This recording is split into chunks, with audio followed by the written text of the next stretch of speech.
que a valvopatia mitral, principalmente insuficiência mitral, aqui, né, ela praticamente tem o dobro de prevalência do que as valvopatias aórticas, né? Vejam aqui, em torno de 10% da população, né, vai ter algum grau de insuficiência mitral aí após os 75 anos. Mas, mesmo assim, na nossa cabeça, né, na nossa interpretação, quando a gente pega uma estenose aórtica importante no consultório, a gente já pensa em intervenção, né, seja ela uma intervenção cirúrgica, seja ela uma intervenção percutânea, né, principalmente nos pacientes sintomáticos, né, com disfunção ventricular, enfim, aquela tríade de sintomas, né, síncope, dispneia e dor no peito.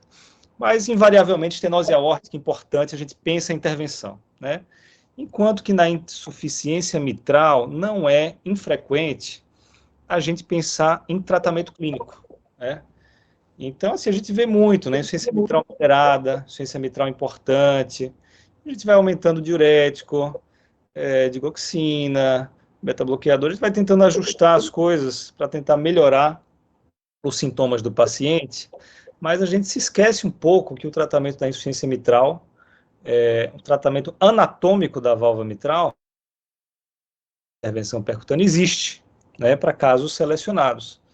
E é sobre isso que eu vou discorrer aqui hoje, né, com vocês, né.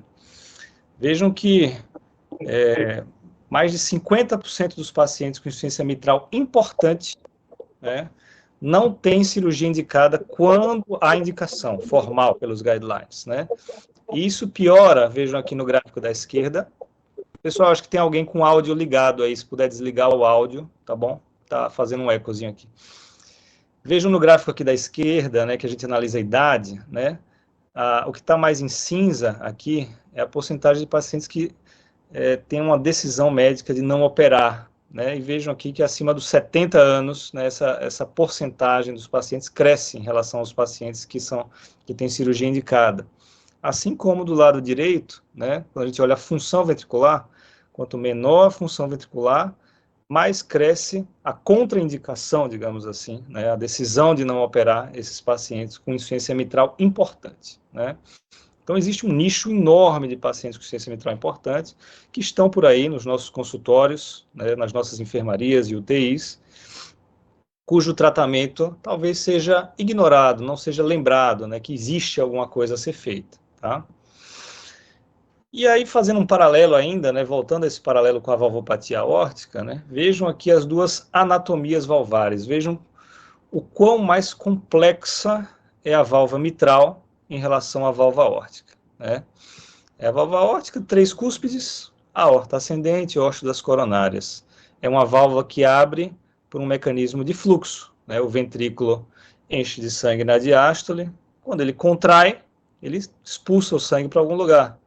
E a válvula aórtica, né, ela tem as 3 cúspides que abrem para frente, então com esse aumento de pressão, né, a válvula aórtica abre e o fluxo vai para a aorta, né? Já a válvula mitral, vejam que complexidade, né?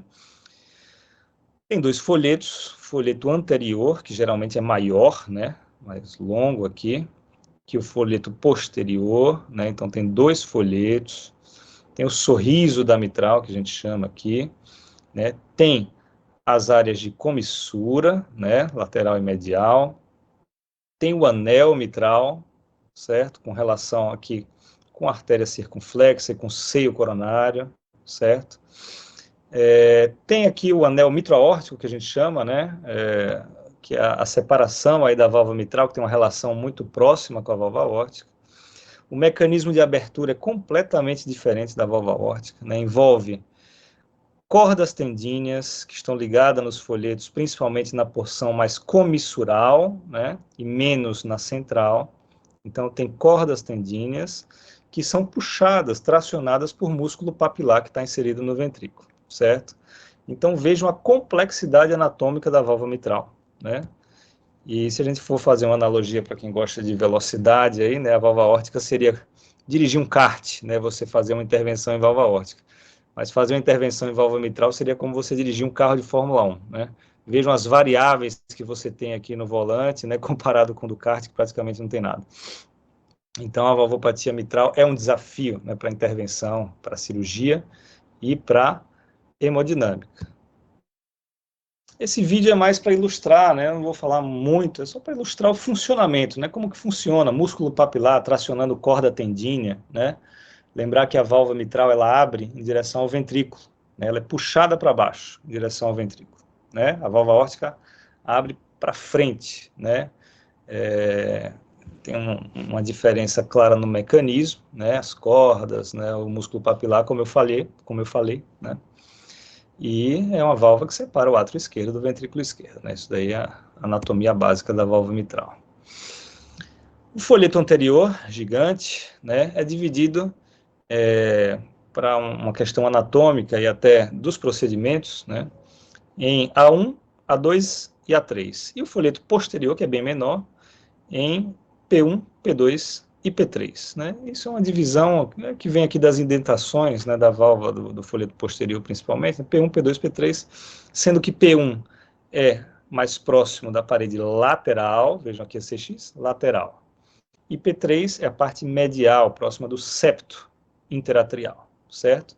Isso é importante, essa noção de anatomia, porque muitas vezes, quando a gente tem uma patologia mitral, a gente se refere à origem do jato. Ah, é um jato central, é um jato aqui, então, que a gente chama A2P2, né, nessa topografia. Ah, é um jato comissural lateral, é um jato aqui A1P1, né, ou A3P3, ou tem múltiplos jatos, um jato aqui mais medial e um jato, né, de insuficiência mitral aqui mais no centro da válvula, né. Geralmente os prolapsos, que são a principal causa de insuficiência mitral, degenerativa, né, são prolapsos do segmento P2, aqui, que são de fácil reparo cirúrgico, com excelentes resultados de longo prazo. Né? E vejam aqui que o segmento A2, aqui está cortado, né, no sentido mais transverso, assim, do sagital aqui do coração. A2, P2, tem muito pouca cordoalha tendínea. Já os escálopos aqui mais comissurais, né, A3P3, né, vejam que tem muita corda tendínea, assim como A1 e P1. Então, na válvula mitral, se a gente olhar em direção ao ventrículo, né, essa região aqui, no sorriso da válvula, que seria a porção aqui, né, mais lateral, né, do sorriso e medial, né, é onde tem mais comissuras. E isso é importante a gente saber, porque um dos tratamentos, né, intervencionistas da válvula mitral, que é com o reparo borda a borda, mitroclip, né? Você falou mais comissuras, mais cordoalha. Que nas comissuras tem mais cordoalhas. Exatamente, se eu falei errado, desculpa. Nas comissuras, ou seja, aqui nessa comissura e nessa, tem mais cordoalhas por baixo. Né? Então, para a gente, quando a gente vai implantar um mitraclip, isso tem uma importância, né, porque o mitraclip ele entra aberto dentro do ventrículo, depois ele se fecha para pescar os folhetos, como eu vou mostrar mais para frente, a gente pode, né, ter uma intercorrência aí, ficar preso em uma dessas cordoalhas. Aqui é uma classificação importante, a classificação de Carpentier, classificação antiga, né, que ajuda a gente a entender os mecanismos, né, anatômicos e fisiopatológicos que podem levar a uma insuficiência mitral, certo?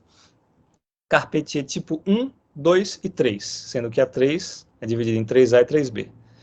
Essa classificação tem a ver com a mobilidade dos folhetos, certo? Então, tipo 1, os folhetos têm mobilidade normal, tipo 2, uma mobilidade excessiva, e tipo 3 tem uma mobilidade restrita, né? Então, no tipo 1, nós vamos ter, por exemplo, folhetos com vegetação, né, endocardite, folhetos com perfuração secundária normalmente à endocardite, mas tem algumas doenças reumatológicas e alguns tumores até que podem perfurar, né, e causar rasgos aqui no meio do folheto.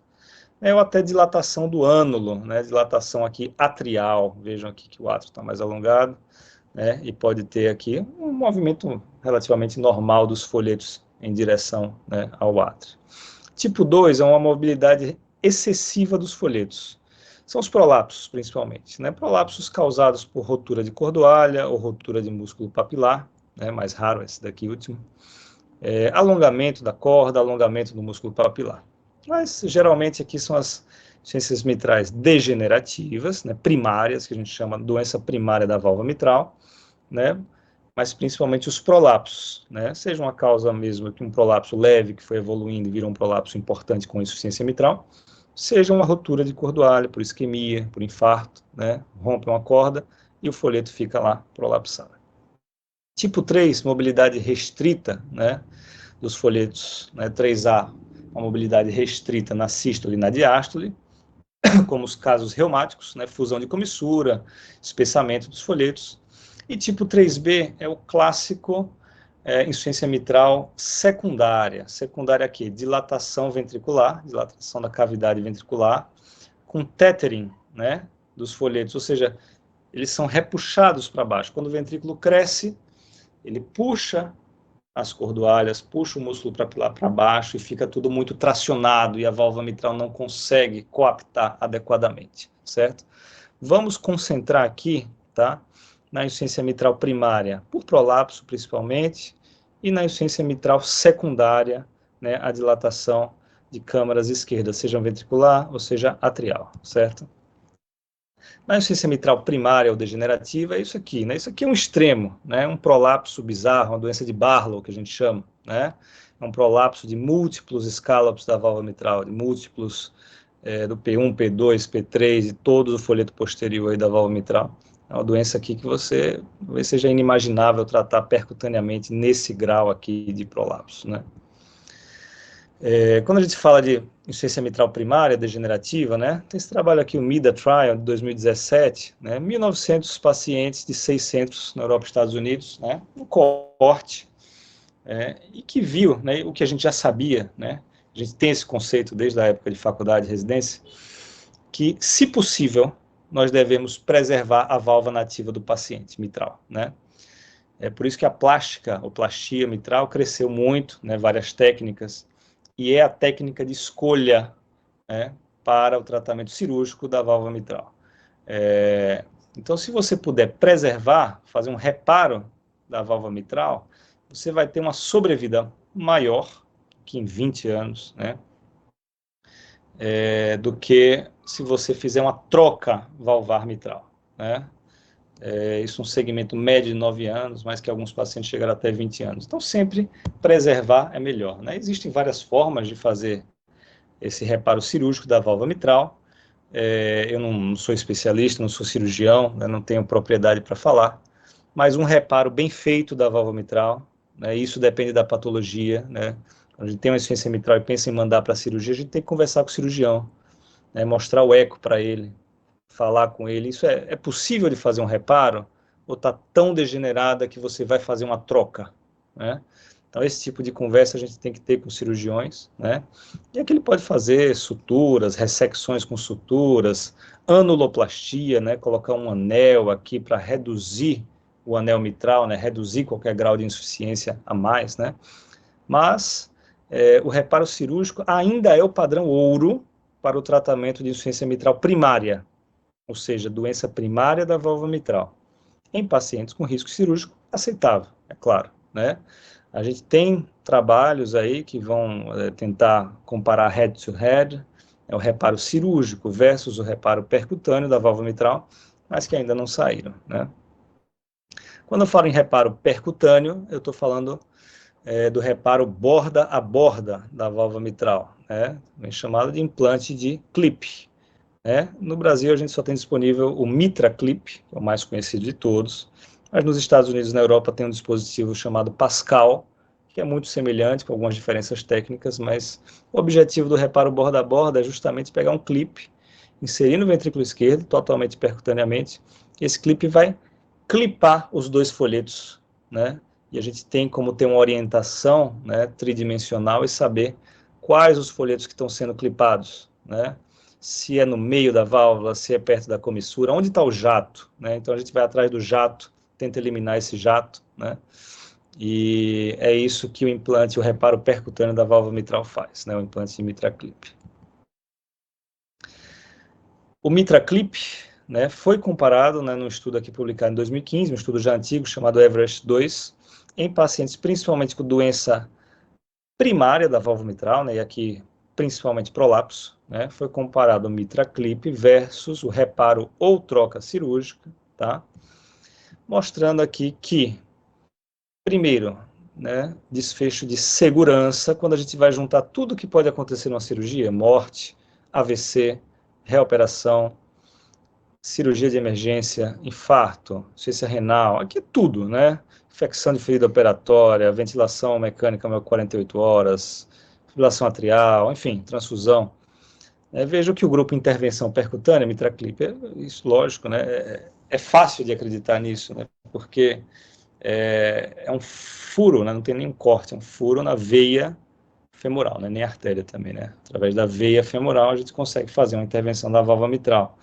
Então a incidência de efeitos maiores, né, de segurança, é menor no grupo MitraClip, bem menor, né? Em contrapartida, a gente fala aqui de efetividade, né? A cirurgia foi nesse estudo superior ao grupo MitraClip aqui, né? Que seria sobrevida livre de morte, cirurgia valvar mitral ou reoperação, né? Ou um grau maior que 2, né, de insuficiência mitral em 12 meses. Lembrando que aqui o MitraClip foi o início do MitraClip, o início da curva de aprendizado e o dispositivo de primeira geração, que atualmente nós estamos na 4ª geração do dispositivo. Quando a gente separa aqui doença funcional, ou seja, insuficiência mitral funcional e a insuficiência mitral primária degenerativa, vejam que primeiro chama a atenção duas coisas, né? Na funcional, a sobrevida é menor do paciente, independente se ele fez cirurgia ou se ele fez MitraClip, tá? Porque a doença aqui não é uma doença da válvula, é uma doença do ventrículo. Um paciente tem 30% de fração de ejeção e insuficiência mitral importante. A gente trata a insuficiência mitral, mas ele tem 30% de fração de ejeção. Ele vai morrer mais do que um paciente normal.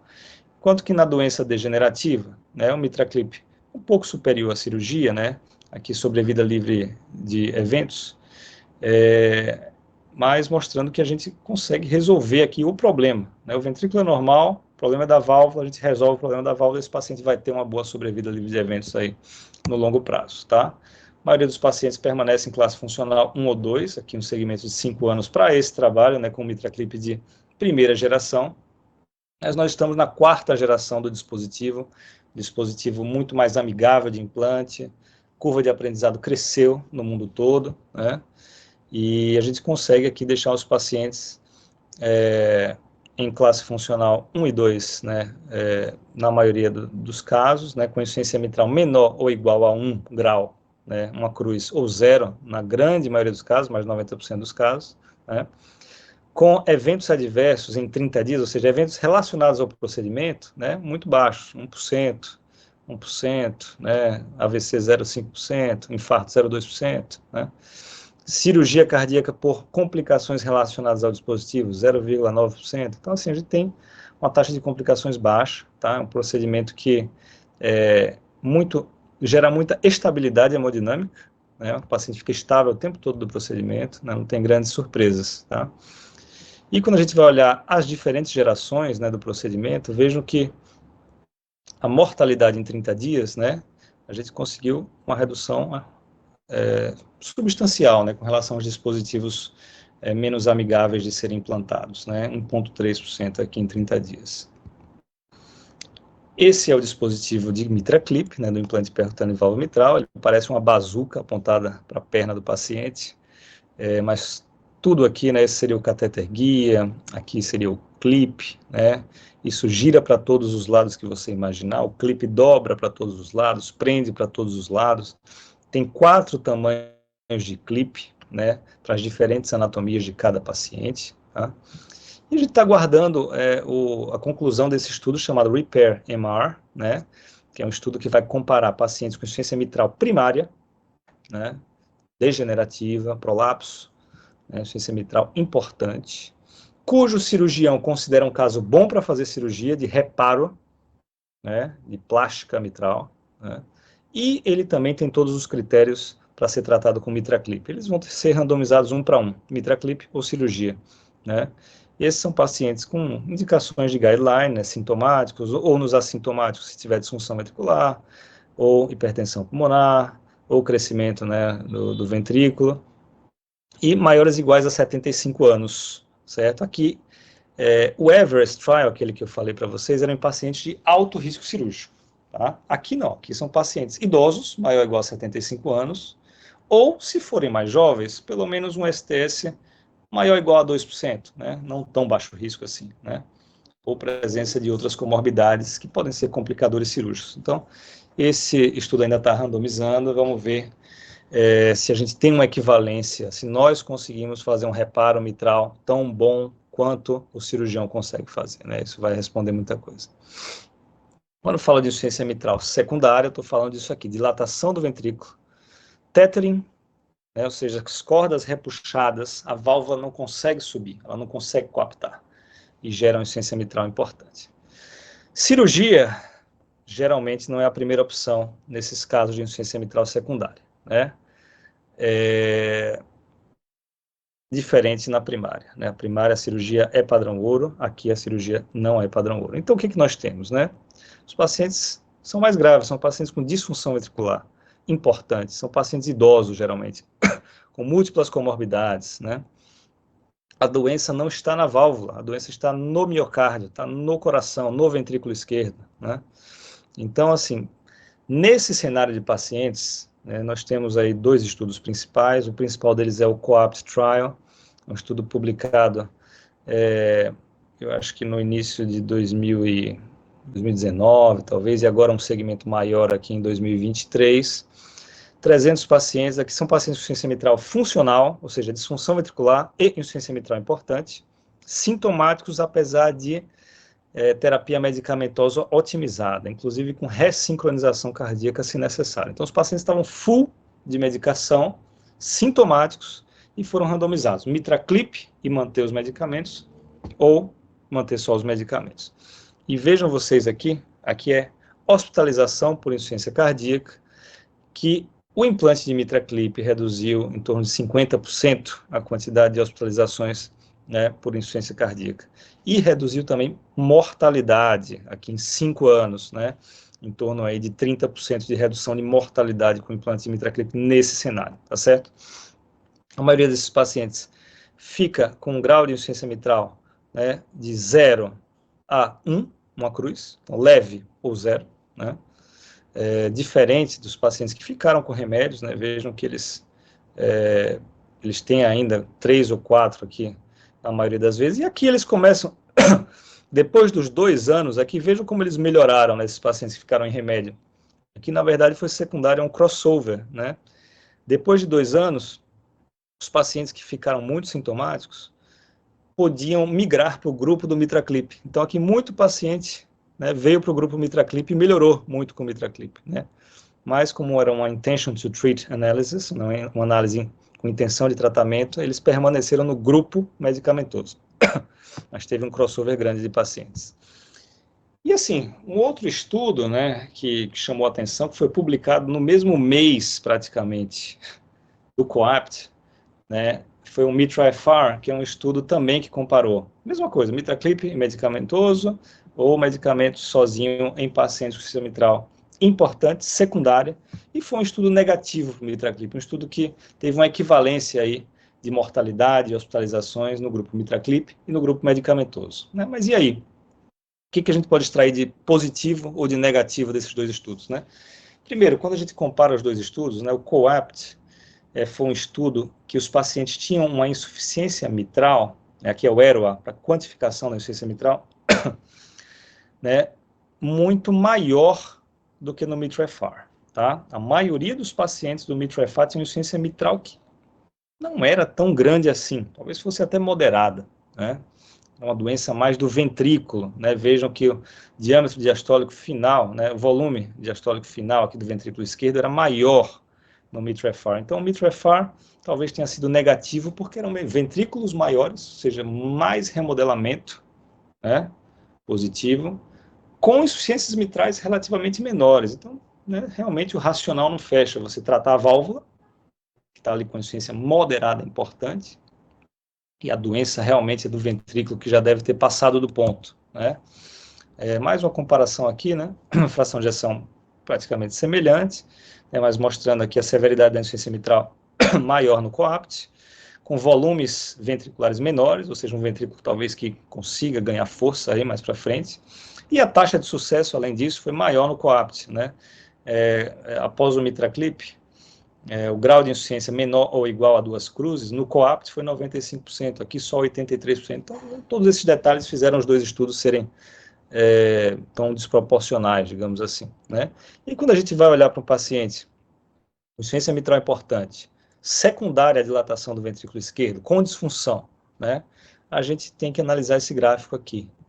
Onde nós queremos estar, onde nosso paciente tem que estar? Ele tem que estar mais próximo do COAPT. Então, ele tem que ter diâmetros ventriculares menores e insuficiência mitral maior. Um ERO-AI maior que 0,40, né, idealmente. Esse paciente tem benefício de mortalidade, tem benefício de rehospitalização.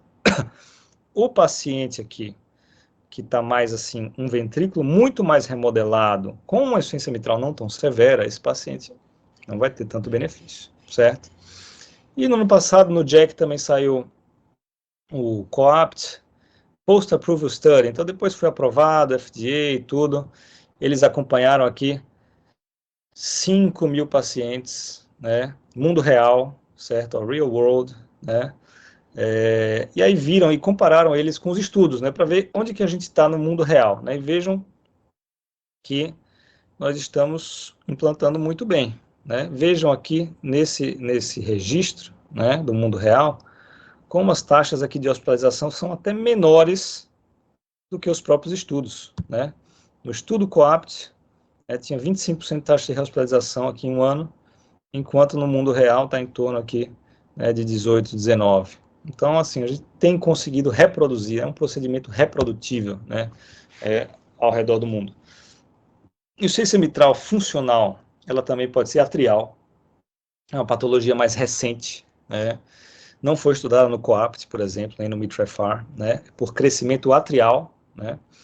Então, às vezes, o paciente tem uma patologia ali, uma miocardiopatia restritiva, ou uma fibrilação atrial, o átrio vai crescendo, né? Enfim, vai crescendo, e os folhetos vão, lógico, né, se distanciando um do outro, né? O anel mitral é um anel atrioventricular, né? Esses pacientes foram estudados também, né? Mais de 1.100 pacientes aqui, né? E, assim, no procedimento para insuficiência mitral funcional atrial, né, por remodelamento atrial, existe também uma taxa de sucesso grande, né, 97%, né?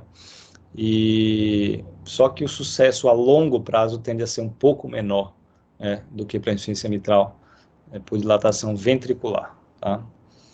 O grau de insuficiência mitral aqui, 1 e 2, uma cruz ou 2 cruzes na maioria dos pacientes, tá? E a classe funcional com a melhora importante aqui também no follow-up desses pacientes. E, surpreendentemente, o próprio átrio, né, começa a se remodelar reversamente, né? O volume, o tamanho do anel, né, começa a cair depois do MitraClip para esse tipo de intervenção, certo? Estamos acabando já. Vou falar também dentro da insuficiência mitral, né, um outro mecanismo seria uma insuficiência de uma prótese mitral, tá? E a gente tem visto aqui, temos uma casuística boa dentro do nosso hospital aqui com esse tipo de procedimento, né, que quando a gente imagina, né, que o paciente vai fazer uma troca valvar mitral, né, o paciente geralmente bota uma prótese biológica, né? Essa prótese biológica inevitavelmente vai ter uma disfunção. Essa disfunção pode ser por estenose, mas também pode ser por insuficiência, ruptura de um dos folhetos, insuficiência da válvula mitral, né? E esse paciente vai ter que fazer uma segunda troca, né? Não existe a gente fazer nenhuma terapia aqui, MitraClip, nada, né? São folhetos, é uma prótese, folheto degenerado, né? Tem que fazer uma segunda troca. Só que uma segunda troca, e às vezes uma terceira ou quarta troca, dependendo se for reumático, né, tem 2 vezes maior mortalidade do que a primeira troca, tá? É uma reoperação, tá? Existe também uma morbidade importante, é uma nova SEC, paciente mais velho ainda, segunda abordagem, tórax, tudo, né? E principalmente se esse paciente for mais idoso, né, se ele tiver hipertensão pulmonar, né, enfim. E como alternativa, a gente desenvolveu dentro da comunidade intervencionista, né, uma alternativa que seria implantar uma prótese percutânea por dentro da prótese cirúrgica do paciente, né, num procedimento chamado valve in valve, ou seja, válvula dentro de válvula, né, mitral. É um procedimento que hoje em dia é feito totalmente percutâneo, por via transeptal, né, a gente funciona o septo interatrial, dilata esse septo com balão e implanta uma válvula por dentro da válvula cirúrgica, né, do paciente. Os estudos iniciais foram animadores, principalmente depois que a gente passou de fazer pouco transeptal, né, aqui era mais transapical, né, era um acesso cirúrgico, para fazer totalmente transeptal, né, mortalidade baixa em 30 dias, gradientes sustentados aqui em torno de 6, 7 em um ano, melhora da classe funcional sustentada, né, até um ano pós-procedimento, né, e nessa publicação mais recente, não de um ano, mas de 2 anos, mostrando que os resultados realmente são sustentáveis, principalmente para o valve in-valve, que é o que está em preto aqui, em cinza escuro, mostrando aqui tempo de caminhada, né, de 6 minutos maior, né, uma qualidade de vida melhor, né, em 2 anos,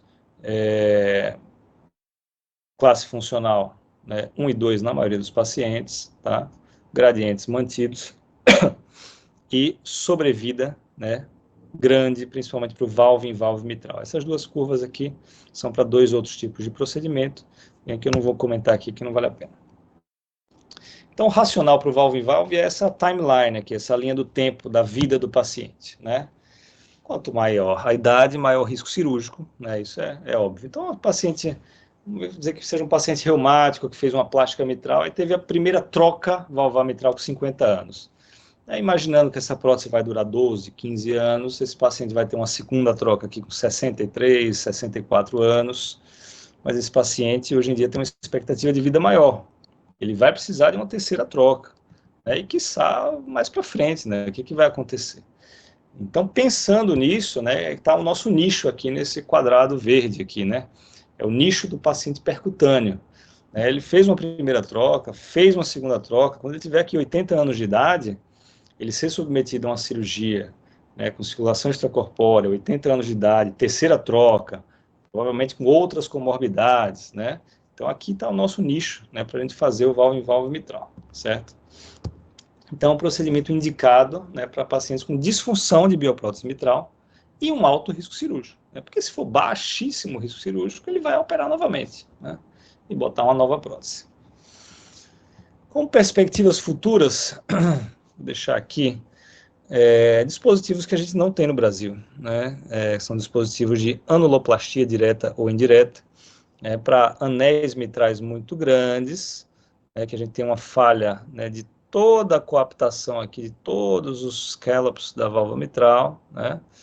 E a gente consegue, através desse dispositivo, por exemplo, Carillon, que é no seio coronário, a gente consegue apertar, fazer uma anuloplastia, apertar o ânulo mitral e reduzir a regurgitação, né? Então, reduz bastante o volume regurgitativo, né? É um dispositivo que ainda está em estudo, mas o pessoal na Europa tem usado, assim como o Cardioband, né? O Cardioband também é um dispositivo de que ele implanta um anel e aperta esse anel no final para reduzir o anel mitral. A gente não tem disponível no Brasil. E eu acho que o grande pulo do gato aí, que nós intervencionistas vamos ter que nos atualizar bastante, né, são dispositivos dedicados para a válvula mitral, certo? O que é isso? São válvulas percutâneas, totalmente percutâneas, que podem ser implantadas na posição mitral, em válvulas nativas mitrais, que nunca sofreram intervenção. Então, assim, atualmente, pacientes com insuficiência mitral, um prolapso grande, um Barlow, se o cara tiver 85 anos, de uma doença de Barlow altamente limitado, que não é elegível para MitraClip, né, não é elegível para nada, esse paciente atualmente fica praticamente cuidados paliativos, não tem o que fazer, né? Mas em breve vai ter o que fazer, né? A gente implantar uma prótese dedicada, né? A Tendyne, que é uma prótese da Abbott, tem sido muito implantada nos Estados Unidos e na Europa. Então eu acho que talvez essa seja a primeira a chegar aqui, né?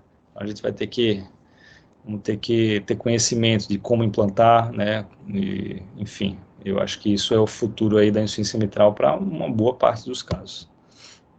Então, como mensagens finais, eu queria deixar que a insuficiência mitral é uma patologia frequente e que merece atenção. E quando eu falo merece atenção para se pensar num tratamento definitivo e não num tratamento paliativo, né? Tratamento medicamentoso é paliativo, tá? Merece atenção para se pensar num tratamento anatômico, da causa, né? Entender e classificar a insuficiência mitral é fundamental para programar o melhor tratamento. Classificação de Carpentier, qual o mecanismo dessa insuficiência mitral? É funcional? É degenerativa? Quantos jatos tem? Qual a posição dos jatos? Isso tudo eu consigo programar o melhor tratamento para esse paciente. A cirurgia cardíaca de reparo da válvula mitral ainda é o padrão ouro nos casos de insuficiência mitral primária, para os pacientes que têm um risco cirúrgico aceitável. Se bem executada, o paciente vai muito longe sem precisar de qualquer intervenção, certo? Porém, nos casos de insuficiência mitral funcional, o reparo percutâneo é o padrão ouro, certo? Porque a doença não está na válvula. O paciente não vai ser submetido a uma cirurgia cardíaca, trocar a válvula mitral, mas a doença é do ventrículo. Então, se a gente puder fazer uma coisa com menos morbidade, mortalidade, como o MitraClip, ele oferece excelentes resultados, nesse tipo de tratamento funcional e oferece também excelentes resultados no tratamento da insuficiência mitral primária, como tivemos aqui alguns casos, existe aquele estudo, que está em andamento, que a gente vai comparar head-to-head aqui, MitraClip com cirurgia, nos casos de baixo risco na insuficiência mitral degenerativa. Terminar nossa foto aqui, um procedimento com MitraClip, procedimento desafiador, Zé Augusto. Se quiser dar um depoimento, pode dar até. Esse procedimento aqui foi off-label, desafiador, mas a gente estamos aí no dia a dia tentando nos aperfeiçoar para tratar melhor aí nossos pacientes. Muito obrigado, pessoal. Parabéns. Como havia falado, uma apresentação didática, rica em conhecimento, sem dúvida nenhuma aí que vai suscitar uma boa discussão. Eu queria, antes de passar aqui para Roberto Sintra, que é o primeiro aqui que levantou a mão, viu, Vitor? Além de parabenizar, chamar a atenção assim, para dados importantes de complicadores ecocardiográficos da insuficiência mitral. Porque você sabe que todos esses pacientes valvares vão passar muito pelo setor de ecocardiograma e, logicamente, vocês têm diante assim, elementos que são, vamos supor, servem de feedback para tomada de decisão clínica, de intervenção. Como você falou mesmo, o tratamento paliativo, quer dizer, medicamentoso, não deixa de ser um tratamento paliativo. Então, primeiro, sempre, como a insuficiência mitral leva uma sobrecarga de volume do ventrículo esquerdo, então, fração de ejeção abaixo de 60% já é um complicador, você tem que ficar atento.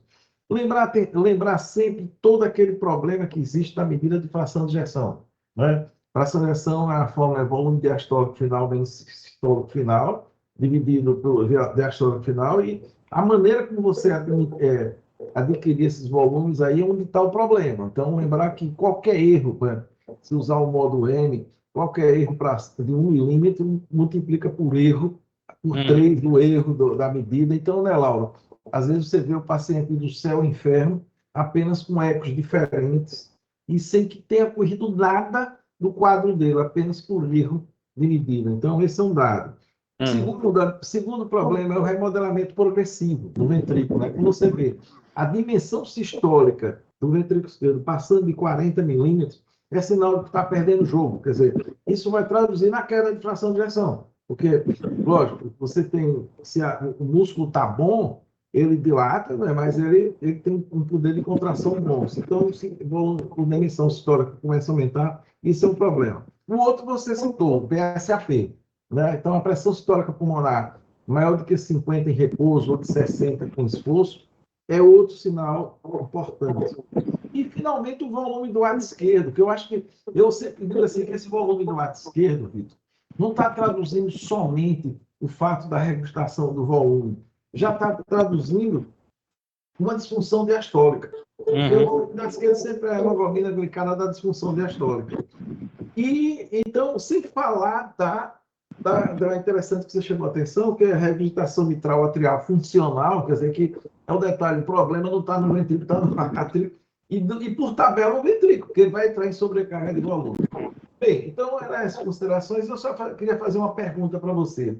Essa plastia está sendo proposta com perspectiva futura, eu acho que é muito parecida que eu, Lauro, Zé Augusto, vimos muito, a chamada plastia de De Vega, que faziam muito na válvula tricúspide. Não sei se o cara operava lá do lado direito, e botava um anelzão na tricúspide para restringir a tricúspide. Depois isso praticamente foi abandonado, mas eu acho que vai muito nessa metodologia. Não sei se você concorda ou se você tem...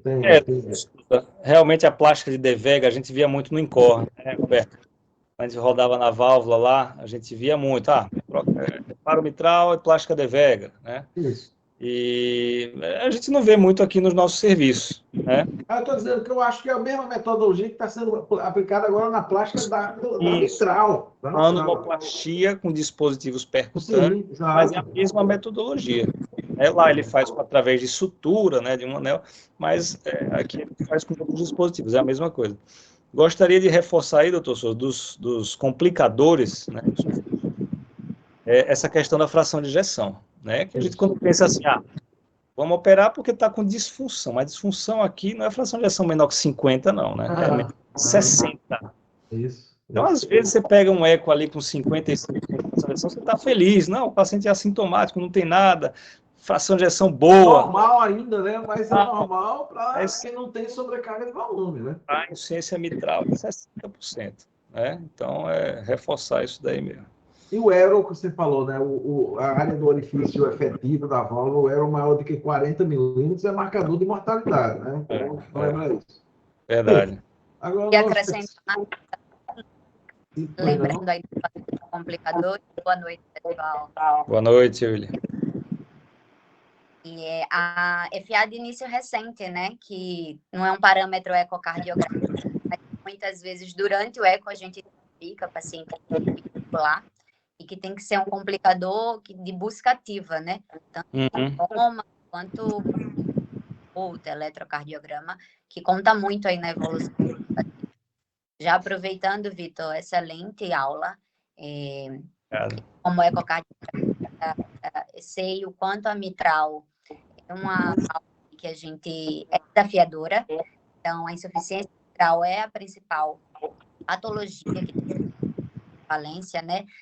Mas a aórtica é que a gente mais sabe já no reparo percutâneo. Então, TAV, a gente já faz TAV minimalista, o eco torácico é o suficiente, a gente faz tranquilo. Não, é sempre esofágico, de preferência, né, com tridimensional, clipe, que aí a parceria do ecocardiograma, o hemodinamicista tem que ser de 100%, porque a gente está guiando ali mesmo da endoprótese. E só para acrescentar também, poder contribuir, em 2022 saiu uma nova classificação proposta, que é o Carpentier para insuficiência mitral, né? Tipo 4 e tipo 5.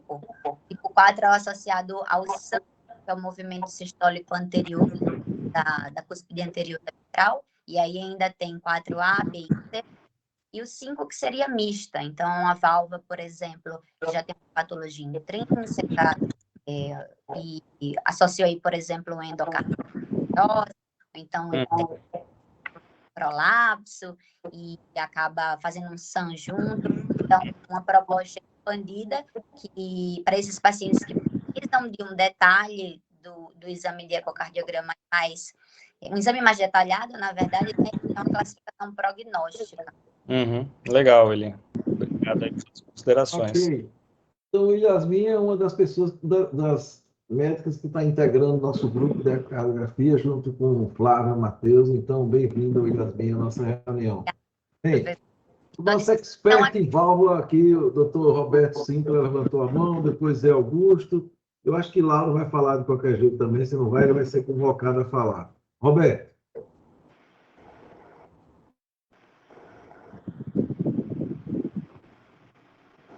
Roberto, não estou ouvindo, não. Eu acho que ele está desligado o microfone. Está desligado dele, está desligado. Ele está com a internet lenta, na verdade. Ele está pausando, Roberto, você, viu? Está meio pausando. Só um minuto. Agora melhorou. Deixa eu ver se melhora aqui. Melhorou agora? Melhorou. O som melhorou. Você desapareceu, mas o som tá bom. Agora está melhor o som? Pelo menos? Tá. Então acho que não sei se a imagem estava dando problema. Bom, Vitor, parabéns. como sempre, bem didático, né, e assim, muito claro ao que foi proposto. Eu só queria dar algumas pontuações que eu acho importante. Quando a terapia é de reparo mitral transcatéter, lembrar que o MitraClip, né, eu acho que é uma coisa que tem que ficar na cabeça de todo clínico, é que é um procedimento seguro, né, um procedimento em que a gente tem muito baixa taxa de complicação. Praticamente a gente não vê, assim, eu aqui pelo menos, a gente praticamente não vê taxas de complicações. Navegabilidade, quanto maior agora na quarta geração, são mais fáceis ainda para o motorista. Então, acho que isso é uma coisa importante a saber, porque muitas vezes fica com aquele dilema de, eu vou indicar um procedimento, e o risco para o doente, a gente sabe que o risco é baixo e os trabalhos mostram isso, que é um procedimento seguro. Outra que, apesar de um grupo selecionado de alguns trabalhos a gente mostrar uma melhora da sobrevida, sobressai duas coisas que eu levo muito em consideração ao paciente que tem insuficiência cardíaca. Uma é a melhora da qualidade de vida e o outro é a redução de internações por insuficiência cardíaca. Então, a gente vê pelos questionários em que o paciente ele melhora muito a qualidade de vida e as reduções de internação, né, para aquele cara que está numa via final, às vezes, porque a gente hoje indica muito para pacientes alto risco, né, acho que isso é uma coisa que leva em consideração, apesar de existir trabalhos, como você mesmo citou, alguns subgrupos que redução de mortalidade.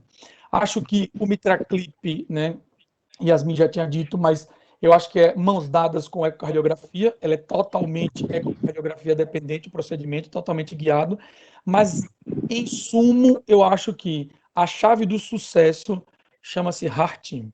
É uma boa indicação, né? É uma boa avaliação ecocardiográfica, uma boa avaliação do hemodinamicista, uma boa indicação clínica. Eu acho que o paciente assim tem tudo para decolar do ponto de vista tanto para o reparo mitral quanto para o futuro, né, que vier aí de prótese e valve-envolve.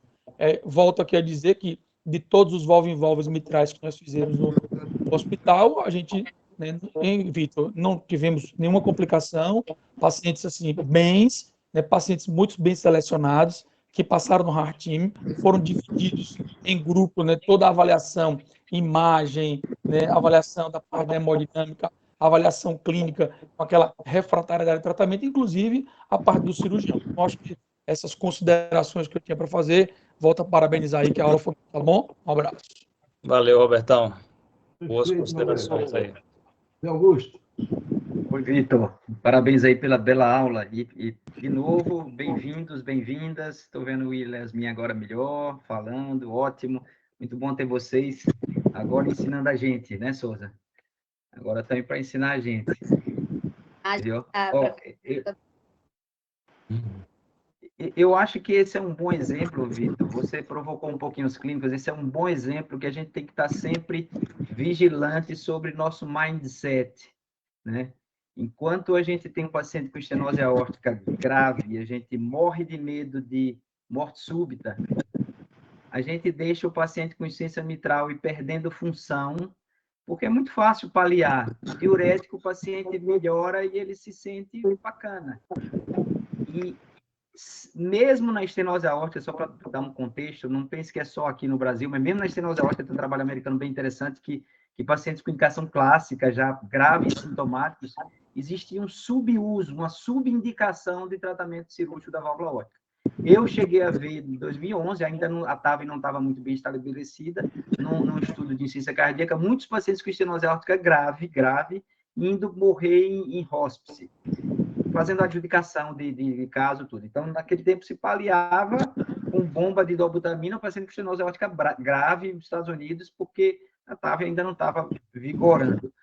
Então, talvez, eu acho que o Roberto falou, assim, parte do que eu ia dizer. A gente precisa trabalhar mais em time. Acabou essa ideia de eu indicar. É muito duro você pegar um paciente, porque, idealmente, a gente deveria indicar o paciente para cirurgia antes de qualquer resquício de perder função.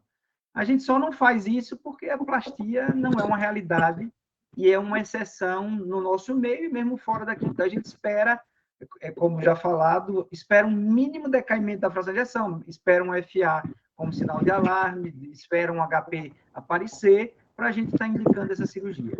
Então, eu penso que no futuro próximo a gente precisa sentar realmente com esses parâmetros muito bons. O que é parâmetro de indicação clínica? Está muito automático na cabeça do clínico. Acho que o clínico precisa estar, mas o clínico precisa ter esse apoio, o apoio de um bom diagnóstico cardiográfico, como já foi falado, apoio de uma boa equipe de intervenção e de cirurgia, porque só assim você transfere o clínico doente que está assintomático, muito oligossintomático, para um tratamento que, de fato, se der errado, é uma catástrofe, né, no sentido individual. Lógico que vai ter uma estatística daí que tem que dar errado, isso é estatística, mas eu digo assim, isso tem que ser muito exceção e tem que ser muito maturado, esse conversa com o doente e tudo. Então, foi muito bom você provocar a gente, eu acho que a gente precisa estar com um mindset mais apurado nas sobrecargas de volume, como IAO, eu penso que a gente tem uma educação um pouquinho mais difícil do que IAO e insuficiência mitral, do que estenose mitral e estenose aórtica, porque eu acho que o perfil da doença exige a gente operar mais os outros casos, a gente não consegue enrolar o doente, digamos assim. Né? Nesse outro caso, a gente consegue tocar com IECA, com diurético, e vai, quando vocês recebem um paciente, o paciente já tem disfunção, né? Então, parabéns aí por você trazer isso.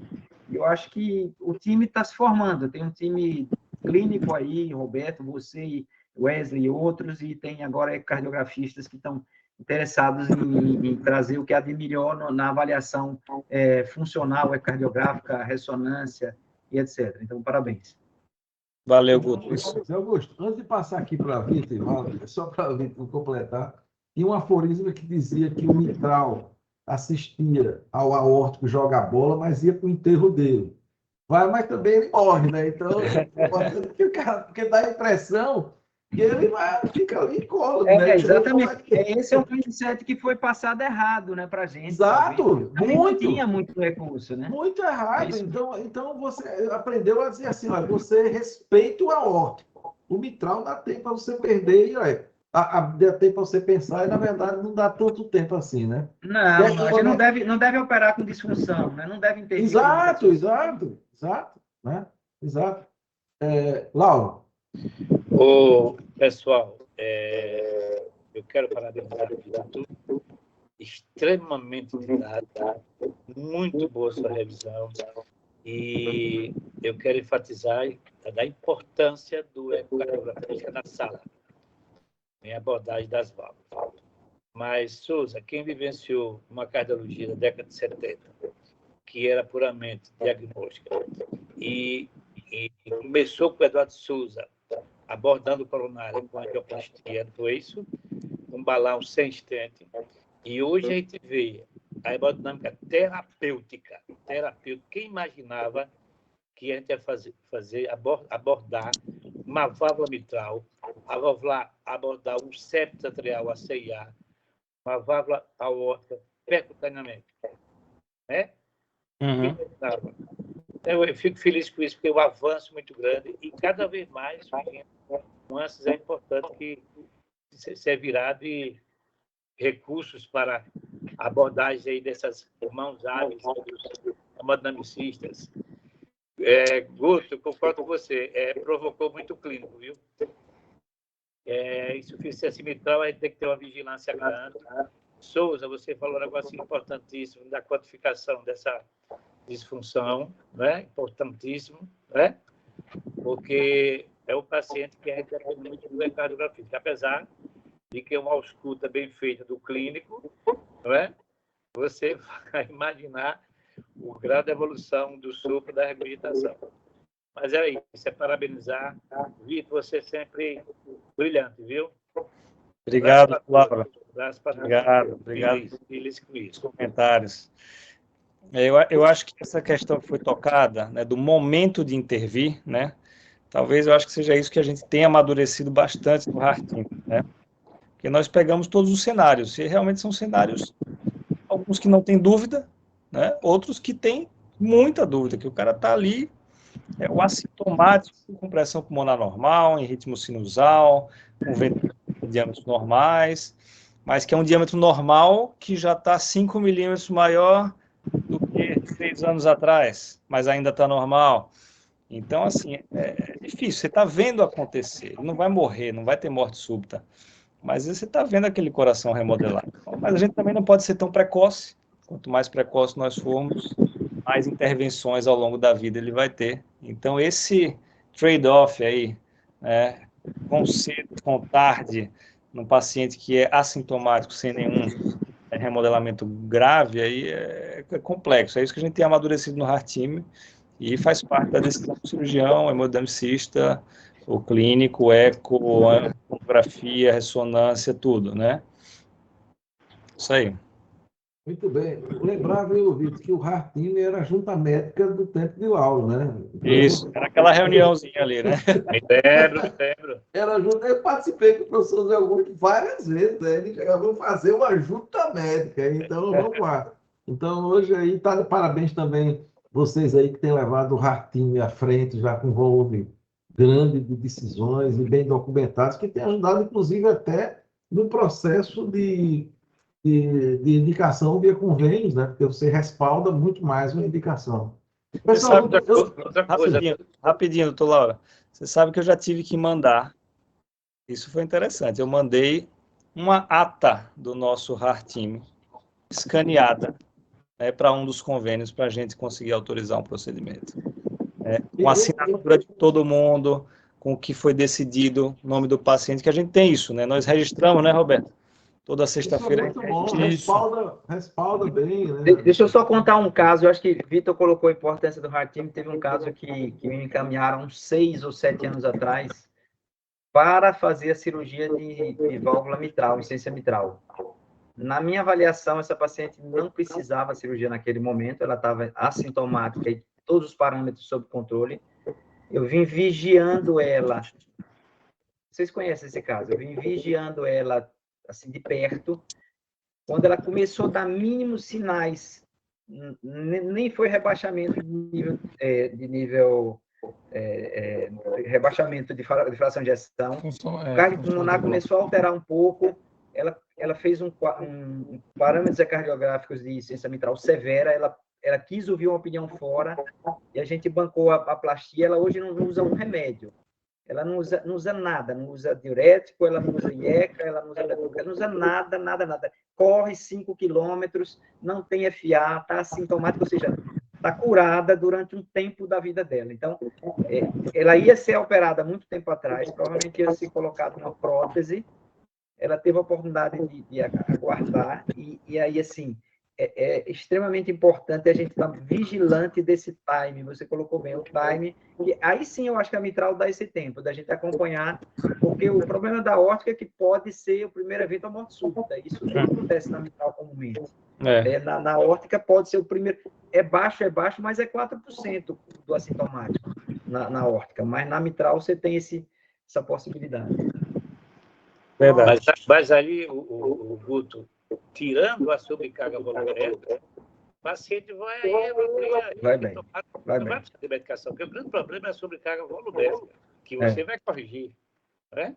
Laura, só queria chamar a atenção também de um erro, não vou dizer que é erro, mas todo um procedimento que foi lançado, teve um frisson muito grande, mas depois, quando caiu, porque não tinha como se sustentar, foi a cirurgia de Randas para aqueles pacientes com miocardiopatia e reabilitação importante. Então, vocês lembram disso, né? Que terminou não vingando, né? No processo. Quer dizer, ali ele estava interferindo no músculo em si e não terminou não resultando em benefício significativo. Né? O que eu ia falar, viu, anteriormente, é parabenizar o Vitor, né, o Robertinho, toda a equipe do Retina, porque de altíssimo nível científico. Né? Decisão ali entre o clínico, o cirurgião, né? Que é o melhor para o paciente. Né? Sim. Não é, Tá faltando o senhor lá, doutor Lauro. Eu acho que eu vou tirar da sexta, vamos botar durante a semana, porque sexta o senhor não trabalha. É verdade. Faça como o Vitor vai de calça jeans na sexta, já vai de blusa de malha, você vai assim. Aí é qualidade de vida. Sextou. Bem, pessoal, eu acho que não tem ninguém mais inscrito para falar. Eu queria, Vitor, mais uma vez agradecer aqui sua apresentação. Sem dúvida nenhuma, foi muito lucrativa para todos nós. Agradecer a presença de Lauro aqui, que, Lauro, você é convidado para estar frequentemente, eu acho que até convocado, você é uma Obrigado. inspiração para nós todos, né? Um clínico de excelência. E que... Você sabe que a vida nossa é um aprendizado, né? Eu estou sempre aqui para aprender. Não, lógico, verdade. Mas sempre você tem uma palavra sábia que nos ajuda bastante aqui, a todos nós. Bem, parabenizar também, agradecer a presença dos novatos, que também nos brindem com palestras, né, Laura? Porque a gente precisa ver esse pessoal falando, aprendendo, como o Zé Augusto chamou a atenção, né? Isso é uma das coisas que mais nos alegra, que o professor é quando o aluno volta e está falando aí.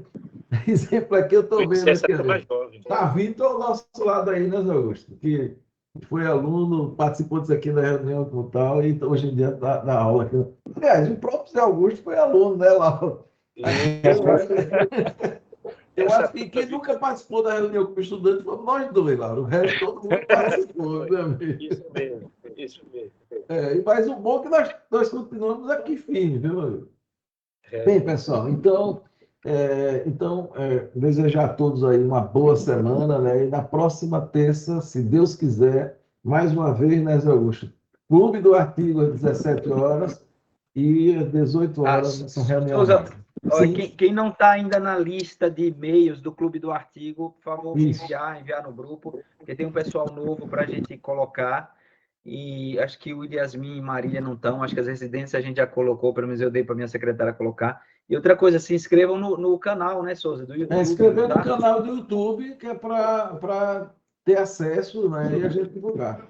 Né? Daqui a pouco o Souza vai ganhar um dinheirinho pelo Merchan, só do canal cheio de gente aí. Já estou começando o pessoal pedindo acesso, eu vou começar a trabalhar nisso aí, né, Douglas? Pode ver a assinatura Platinum, assinatura, né, do canal.